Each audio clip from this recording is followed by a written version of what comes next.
ছোট্ট গ্রামে থাকত এক গরিব কৃষক, নাম তার আব্দুল্লাহ। সারাদিন কঠোর পরিশ্রম করত সে, জমিতে কাজ, ফসল তোলা, গরু চড়ানো। তবুও সংসারে দারিদ্র্য যেন কিছুতেই পিছু ছাড়ত না। এক রাতে ক্লান্ত শরীরে ঘুমিয়ে পড়েছিল সে। হঠাৎ ভোর রাতে তার ঘুম ভেঙে যায়। বাইরে তখন চাঁদের আলো ছড়িয়ে আছে। মনে এক অদ্ভুত শান্তি অনুভব করল সে। তারপর সে অজু করে নিঃশব্দে নামাজে দাঁড়ালো। সেই ছিল তার জীবনের প্রথম তাহাজ্জুদ নামাজ। সে কাঁদতে কাঁদতে আল্লাহর কাছে বলল, হে আল্লাহ, আমার কাছে কিছুই নেই, কিন্তু তুমিই আমার ভরসা। যদি তুমিই চাও তবে আমার জীবন বদলে দাও। সেই রাতের পর থেকে আব্দুল্লাহ প্রতিদিন ভোরে উঠে তাহাজ্জুদ পড়ত। ধীরে ধীরে তার জীবনে এক অদ্ভুত পরিবর্তন এলো।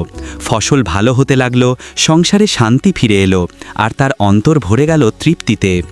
লোকেরা তাকে জিজ্ঞেস করত, তোমার এই বরকতের রহস্য কি? সে শুধু হাসত আর বলতো, রহস্য নেই ভাই, শুধু রাতে আল্লাহর সামনে চোখের পানি আছে। তাহাজ্জুদ নামাজের তাৎপর্য।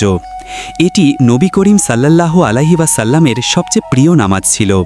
কোরআনে আল্লাহ বলেন, রাতের কিছু অংশে তুমি তাহাজ্জুদে দাঁড়াও, এটি তোমার জন্য নফল ইবাদত। সম্ভবত তোমার রব তোমাকে প্রশংসিত অবস্থানে দাঁড় করাবেন।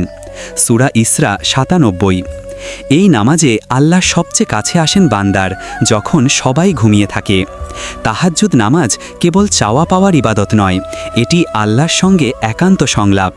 যে হৃদয় তাহাজ্জুদের অন্ধকারে কান্না করতে শেখে, সে জীবনের আলোয় সফল হয়।